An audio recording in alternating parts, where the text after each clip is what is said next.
James, can I ask you something? Of course. What's on your mind? I saw a photo of you having dinner with another woman. To be honest, it made me feel a little uncomfortable. I understand. I'm glad you asked me instead of staying silent. I didn't want to jump to conclusions. I just wanted to hear it from you. She isn't my girlfriend or anything like that. She's a colleague from work. Really? What was the dinner for? Our team was celebrating the successful completion of a project. Everyone from the office was invited.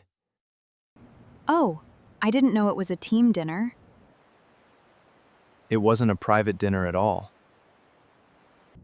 I trust you. But when I saw the photo without any explanation, I felt a little jealous.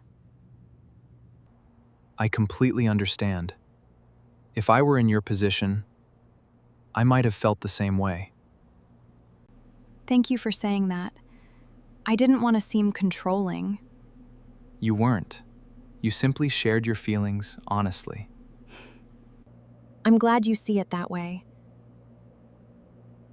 Maybe I should communicate better in situations like this. I think that would help.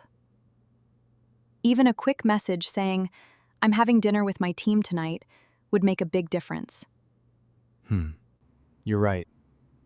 I'll make sure to keep you informed. And I'll try not to assume the worst without asking first. That sounds fair. Trust goes both ways. I'm happy we talked about it calmly. Me too. Misunderstandings can happen in any relationship. The important thing is talking before making judgments. Exactly. Trust grows through honesty and communication. I couldn't agree more. Thank you for trusting me. And thank you for being honest with me.